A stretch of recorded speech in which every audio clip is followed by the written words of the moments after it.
ফিরে এলাম বিরতির পর। আরও এক ধাপ এগিয়ে ঐতিহ্যের কলকাতা। পর্যটকদের সুবিধার্থে কলকাতা শহরের প্রথম সারির হেরিটেজ ভবনের গাইডবুক প্রকাশ করেছে কলকাতা পুরসভা। হেরিটেজ ভবন বা নির্মাণের গায়ে কিউআর কোড দেওয়ার কাজও শুরু হলো এবার। এই কোড স্ক্যান করলে সমস্ত তথ্য নিমেষে সামনে চলে আসবে পর্যটকদের। শুক্রবার পুরো অধিবেশনে এই কথা জানালেন বিভাগীয় মেয়র পরিষদ স্বপন সমাদ্দার। পর্যটকদের সুবিধার কথা মাথায় রেখে অভিনব পদক্ষেপ কলকাতা পুরসভার। কলকাতা শহরের প্রথম সারির হেরিটেজ ভবনের গাইডবুক প্রকাশ করে আরও এক ধাপ এগিয়ে হেরিটেজ ভবন বা নির্মাণের গায়ে কিউআর কোড দেওয়ার সিদ্ধান্ত নিল পুরসভা। তাতে স্ক্যান করলে সমস্ত তথ্য জানতে পারবেন পর্যটকরা। এই পদক্ষেপের কথা আগেই ভাবা হয়েছিল, এবার শুরু হলো কাজ। শুক্রবার পুরো অধিবেশনে এই কথা জানিয়েছেন বিভাগীয় মেয়র পরিষদ স্বপন সমাদ্দার। শুক্রবার পুরো অধিবেশন চলাকালীন মেয়র পরিষদ স্বপন সমাদ্দার জানিয়েছেন, পুরো তথ্য অনুযায়ী প্রথম সারির হেরিটেজ ভবন বা নির্মাণ রয়েছে 711টি, দ্বিতীয় সারির হেরিটেজ ভবনের সংখ্যা 1392টি। পুরো হেরিটেজ বিভাগ সূত্রে খবর, প্রথম দফায় 711টি ভবন এবং নির্মাণ তালিকাভুক্ত করা হয়েছে। এই পর্যটকদের সুবিধার্থে বাড়িগুলিতে কিউআর কোডও বসানো হবে। মেয়র পরিষদ জানিয়েছেন, কিউআর কোড ক্লিক করলেই ওই ভবন সম্পর্কে যাবতীয় তথ্য সংশ্লিষ্ট ব্যক্তির মোবাইলে পাওয়া যাবে। ফলে কলকাতার ইতিহাস সম্পর্কে দ্রুত অবহিত হতে পারবেন সংশ্লিষ্ট ব্যক্তি। সূত্রের খবর, রয়টার্স বিল্ডিং বা কলকাতা পুরসভার কেন্দ্রীয় ভবন প্রথম সারির হেরিটেজ ভবন, দুই ভবনের গায়ে কিউআর কোড বসানোর কাজ চলছে। কাজ সম্পন্ন হলে কিউআর কোডের মাধ্যমে দুই ঐতিহ্যশালী ভবনের খুঁটিনাটি সমস্ত তথ্য জানতে পারবে পর্যটকেরা। Hi News Network. আলু ভাজা ছাড়া ভাত খাবে না চোর। নদিয়ার শান্তিপুর থানার লকআপে চোরের এমন আবদারে নাজেহাল পুলিশ কর্মীরা। অবশেষে আলু ভাজা জোগাড় করতেই হলো চোরের জন্য।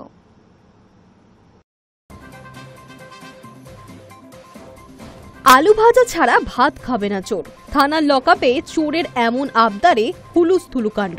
নানা ধরনের খাবারের পদ দিয়েও খাওয়ানো যাচ্ছে না চোরকে। একটি ভাতের দানাও মুখে না দিয়ে জেদ ধরে বসে থাকছে আলু ভাজার জন্য। আলু ভাজা না হলে সে নাকি ভাতই মুখে দেবে না। আর তাতেই বড় বিপাকে পড়েছেন পুলিশ কর্মীরা। মোটর বাইক চোরকে খাওয়ানোর জন্য হুলুস থুলুস পড়ে গিয়েছে থানার চত্বরে। হাজার চেষ্টাতেও কোনো খাবারই মুখে দিলেন না চোর বাবা জীবন। অবশেষে হোটেল থেকে আলু ভেজে এনে দিলে তবেই শান্তি। নদিয়ার শান্তিপুর থানার এই ঘটনায় হতবাক পুলিশ কর্মীরা। সম্প্রতি পরপর 3টি চুরির ঘটনার অভিযোগে এক চোরকে ধরে বিপাকে পড়েছে পুলিশ কর্মীরা। জানা গিয়েছে, নদিয়া তাহিরপুর থানা সহ বেশ কয়েকটি এলাকায় বাইক চুরির দৌরাত্ম্য বাড়ছিল। তদন্তে নেমে তাহিরপুর থানা এলাকা থেকে তন্ময় রায় নামে এক যুবককে চোর সন্দেহে নিয়ে আসা হয় জিজ্ঞাসাবাদের জন্য। এরপর থেকেই চোরের আবদার মেটাতে গিয়ে নাভিশ্বাস উঠেছে পুলিশ কর্মীদের। যেখান থেকেই হোক ব্যবস্থা করা হচ্ছে আলু ভাজা।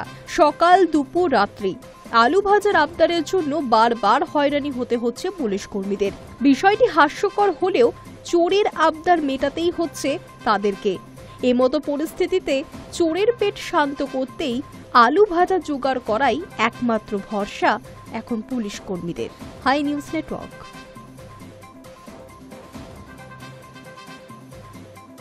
পূর্ব বর্ধমানের ভাতার এলাকার শ্রাবণ মাসের অমাবস্যা তিথিতে মা কালীর পুজো অনুষ্ঠিত হয়। এই মা এরুয়ার কালী হিসেবে পরিচিত। রথে চড়ে আনা হয় মাকে।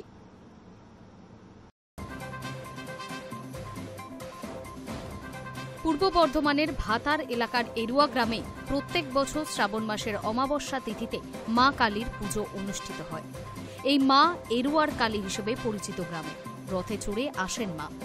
এলাকার মানুষের কাছে এই পুজো খুবই গুরুত্বপূর্ণ এবং ঐতিহ্যবাহী উৎসব। প্রতি বছর শ্রাবণ মাসের অমাবস্যা তিথিতে গ্রামের মানুষজন একত্রিত হয়ে মায়ের পুজো করেন এবং বিভিন্ন ধরনের সাংস্কৃতিক অনুষ্ঠানেরও আয়োজন করা হয়। স্থানীয়দের মতে পুজোর দিন মা রথে চড়ে মন্দির থেকে বেদিতে যান। মাকে অর্পণ করা হয় পশু বলি, মহিষ বলি। পুজো শেষে মা আবার রথে চড়ে গ্রাম ঘুরে মূল মন্দিরে ফিরে আসেন। বছরে দুবার এই রথ বার হয়, এক শ্রাবণ মাসের অমাবস্যায়, আবার দুর্গাপুজোর নবমীতে।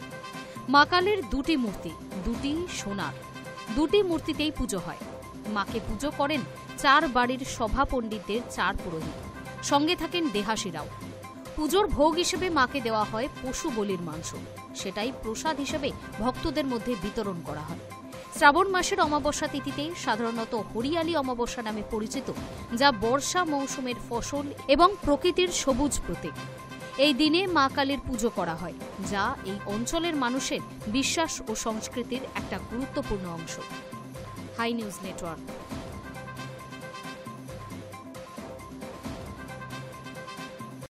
ধূমকেতু এখনো পর্যন্ত দেব শুভশ্রী জুটির শেষ ছবি। সত্যি কি এক সময়কার হিট জুটিকে পর্দায় আর একসঙ্গে দেখা যাবে না? প্রশ্ন যেতেই ঝাঁঝালো শুভশ্রী। অভিনেত্রীর পাল্টা প্রশ্ন, আমরা কি একবারও বলেছি একসঙ্গে কাজ করব না? ধূমকেতু এখনো পর্যন্ত দেব শুভশ্রী জুটির শেষ ছবি। সত্যি কি একসময়কার হিট জুটিকে পর্দায় আর একসঙ্গে দেখা যাবে না? প্রশ্ন যেতেই ঝাঁঝালো শুভশ্রী।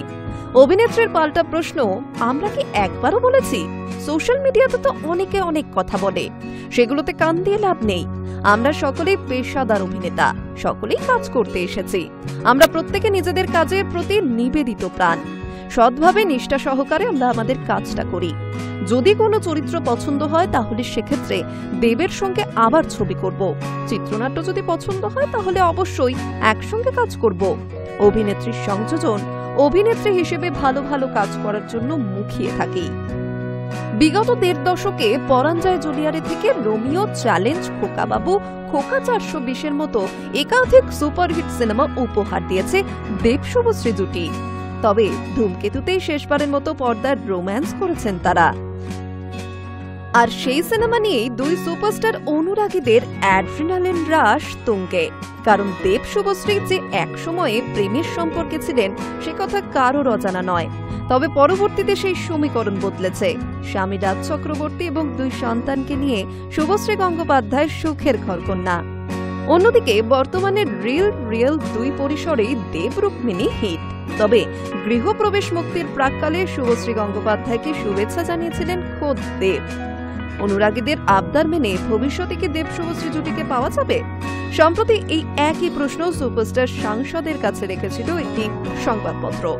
প্রসঙ্গে দেব বলেন, দেখো আবার বলছি, আমরা পরস্পরকে শেষ 8-10 বছর দেখিনি। 1-2 অনুষ্ঠান বা একটা অ্যাওয়ার্ড শোতে দেখা হয়েছে, যেটাই আমি জানতামই না ওকে অ্যাওয়ার্ড দেব।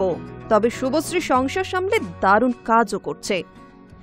বিগত কয়েক বছরে দেবের সঙ্গে জুটি বাঁধার প্রস্তাব আসেনি বলেও ধূমকেতুর প্রচারে জানালেন শুভশ্রী গঙ্গোপাধ্যায়। তাহলে কি পর্দায় দেব শুভশ্রী জুটির কারিশমা উপভোগ করা এখন শুধুমাত্রই ভালো চিত্রনাট্যের অপেক্ষা? নজর থাকবে সেদিকেই। Hi News Network. ধীরে ধীরে কাটছে নিম্নচাপের প্রভাব। সপ্তাহান্তে উধাও বর্ষা, তবে হালকা থেকে মাঝারি বৃষ্টি চলবে জানালো হাওয়া অফিস। আগামী মঙ্গলবার থেকে ফের বদলাতে পারে আবহাওয়া।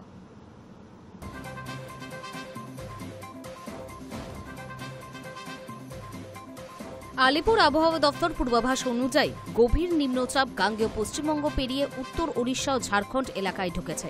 এটি আরও পশ্চিম এবং উত্তর পশ্চিমে এগিয়ে ছত্তিশগড়ের দিকে যাবে। ক্রমশ দুর্বল হচ্ছে গভীর নিম্নচাপ, সুস্পষ্ট নিম্নচাপে পরিণত হবে। এছাড়া মৌসুমী অক্ষরেখা জম্মু, চণ্ডীগড়, শাহজাহানপুর, গোরক্ষপুর, পাটনা, রাঁচির পর নিম্নচাপ এলাকার উপর দিয়ে দীঘা হয়ে দক্ষিণ পূর্ব দিকে এগিয়ে নিম্নচাপের এলাকা অর্থাৎ উত্তর পূর্ব বঙ্গোপসাগর পর্যন্ত বিস্তৃত। শনিবার থেকে সোমবার বৃষ্টির পরিমাণ ও ব্যাপকতা কিছুটা কমবে। তবে এদিন দক্ষিণ 24 পরগনা, পুরুলিয়া ও বাঁকুড়ায় বৃষ্টির সম্ভাবনা রয়েছে। রবিবার বৃষ্টি হতে পারে নদিয়া ও মুর্শিদাবাদে। সোমবার নদিয়া ও উত্তর 24 পরগনা জেলায় বিক্ষিপ্তভাবে ভারী বৃষ্টির পূর্বাভাস রয়েছে। মঙ্গলবার বৃষ্টির পরিমাণ বাড়বে। ভারী থেকে অতি ভারী বৃষ্টির সতর্কতা জারি করা হয়েছে উত্তর ও দক্ষিণ 24 পরগনায়। ভারী বৃষ্টিতে ভিজতে পারে কলকাতা সহ হাওড়া, হুগলি, পূর্ব ও পশ্চিম মেদিনীপুর এবং পূর্ব বর্ধমান।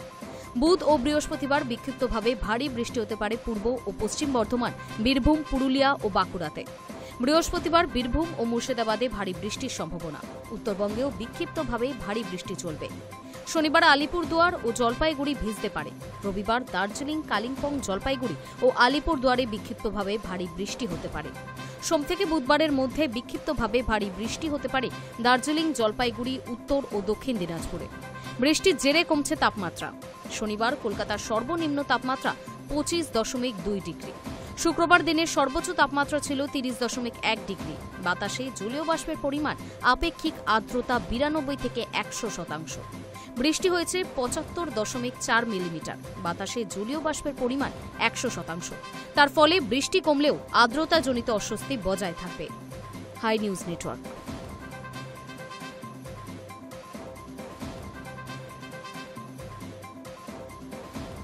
নিউজ টুডে এখনকার মতো এই পর্যন্তই। নজর রাখুন হাই নিউজে, নির্ভীক নিরপেক্ষ।